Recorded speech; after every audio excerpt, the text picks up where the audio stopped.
Mais qu'est-ce que tu fais encore là? Tu t'es encore perdu sur une vidéo de premier secours? Mais qu'est-ce que tu attends? Qu'est-ce que tu veux qu'on développe cette fois-ci? Seb, je viens d'avoir une idée. Dis-moi. Ah ben, tu te rappelles des vidéos des hémorragies? Je pense qu'on a Ben. oublié de dire quelque chose par rapport à ça. On a fait les hémorragies. Oui, on a fait les hémorragies, mais on avait abordé la possibilité future de développer d'autres moyens pour arrêter les hémorragies. Comme le garrot par exemple. Comme le garrot par exemple. Allez, balance le générique!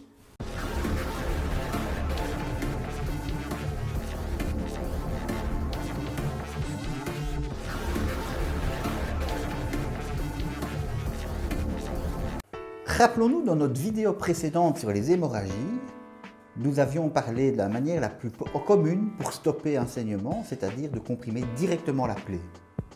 Et nous ajoutions également qu'il était aussi intéressant de coucher la victime en cas d'hémorragie importante, surtout de soulever le membre atteint et de couvrir ou rassurer la victime.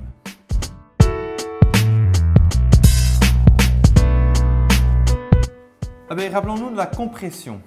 La compression que doit se faire bien évidemment avec du matériel plus stérile, comme des compresses. En cas d'indisponibilité, un linge le plus propre possible peut tout à fait faire l'affaire.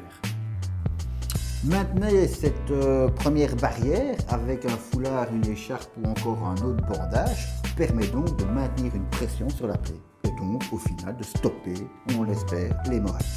Dans certains cas, cette compression n'est pas suffisante. Il peut donc être nécessaire de rajouter par-dessus un autre tissu ou même un objet permettant de prodiguer une pression plus importante sur la plaie et donc pour espérer de tarir cette hémorragie.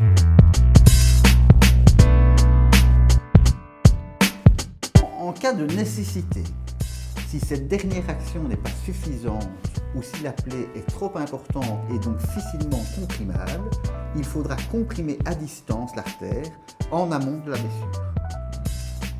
Il suffit d'appliquer une pression sur la racine du membre puisque cette technique peut s'appliquer qu'aux hémorragies au départ de blessures situées au niveau des membres. Ah oui, ça. Commençons au niveau du creux axillaire. T'inquiète, j'ai mis du DE. Ah, ok. Bon point. La compression de l'artère humérale va entraîner bien sûr un arrêt du saignement au niveau plus périphérique. Placez donc vos doigts au niveau de l'aisselle et palpez les battements du cœur au niveau de la face interne du bras. Pressez intensément à l'endroit où vous sentez battre et donc vous comprimerez l'artère humérale. Au niveau des membres inférieurs, recherchez le pouls dans le creux inguinal, c'est-à-dire juste la jonction entre le bas de l'abdomen et le haut de la cuisse. Appliquez ensuite fermement votre poing sur l'endroit et appuyez avec force. Dans ce cas, vous comprendrez l'intérêt que la victime soit couchée sur le sol. Il est important dans tous les cas de maintenir fermement des longues minutes la compression car en cas de relâchement, le saignement reprendra. N'oubliez surtout pas de parler à votre victime et rassurez-la. N'oubliez pas que la pression entraîne des douleurs locales qui peuvent être intenses. Tout à fait. Et surveillez la conscience, puisque les troubles peuvent survenir et signent une perte abondante de sang.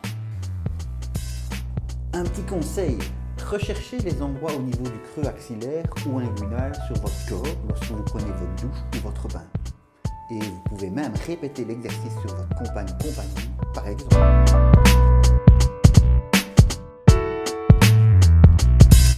Il sera peut-être nécessaire de mettre en place un garrot. Ah, c'est ici qu'il intervient alors. Voilà la raison de notre vidéo. Cette garrot permettra de pouvoir libérer le sauveteur de cette compression et sera plus bénéfique en cas de mobilisation de notre victime ou lors de son évacuation par exemple. Tout comme les compressions indirectes que nous venons de voir maintenant, le garrot sera utilisé au niveau des membres supérieurs et inférieurs. Il sera passé à la racine du membre, c'est-à-dire le plus haut possible sur le membre. Donc on remonte le bras vers le haut du torse ou encore de remonter la jambe jusqu'au niveau du bas de l'abdomen. Le garrot, idéalement, doit avoir une largeur minimale de 4 cm. Il peut être réalisé avec une écharpe, un foulard, une ceinture, etc. Le mieux est de glisser un morceau de bois par exemple dans le nœud de manière à pouvoir tourner celui-ci et de resserrer le dispositif. Notez l'heure de pose du garrot et ne le couvrez pas. Il doit en effet rester visible et immédiatement repérable par les services de secours. Une fois posé, ne l'enlevez pas et faites en sorte que la victime soit rapidement prise en charge par les secours. En effet, la pose du garrot ne devrait en aucun cas dépasser les 4 heures, le mieux étant d'ailleurs inférieur à 2 heures.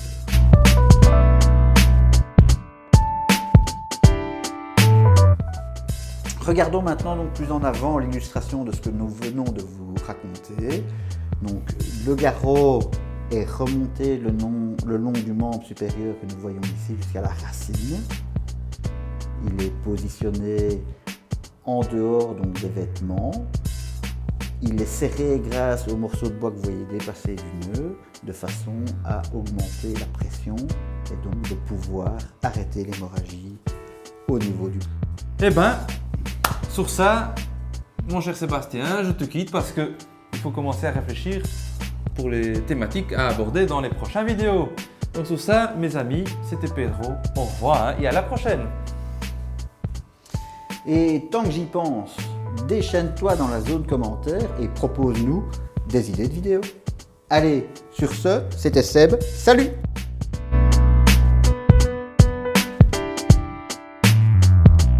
En cas d'hémorragie, il faut comprimer directement la plaie pour arrêter le saignement. Si les compressions sont insuffisantes, il faut ajouter des couches de manière à augmenter la pression. Mais si la plaie est trop importante et que la compression ne suffit pas, il faut passer une compression indirecte. Pour que la compression soit indirecte, il faut que la plaie se situe au niveau des membres supérieurs ou inférieurs uniquement. Il faut donc rechercher le pouls au niveau de la racine du membre atteint et le comprimer ainsi fermement. Pour la mise en place du garrot, il s'utilise sur les membres supérieurs et inférieurs, tout comme les compressions indirectes. En aucun cas, il ne va être utilisé au niveau de la tête, du cou, du thorax ou de l'abdomen. Il doit être d'une largeur égale ou supérieure à 4 cm. Il ne doit pas être placé plus de 4 heures et idéalement moins de 2. Il importe donc d'assurer la prise en charge par les secours le plus rapidement possible. Une fois le garrot mis en place, il ne faut pas le retirer les mains. On peut donc utiliser un garrot tout fait de type tourniquet ou bien même s'en fabriquer un à l'aide d'un foulard, d'une écharpe ou encore d'une cravate. Il suffit de faire le tour du membre atteint au niveau de la racine, de nouer fermement, dans le nœud de passer un objet tel qu'un morceau de bois à un bic, de façon à pouvoir tourner celui-ci, augmenter la pression. Il faudra maintenir le nœud en place, noter l'heure. N'oubliez pas que l'équipe doit être prise en charge par une équipe spécialisée le plus rapidement possible. Mais il est nécessaire également de continuer à surveiller le patient, de veiller au niveau de sa conscience. N'oubliez pas de la couvrir et de la rassurer.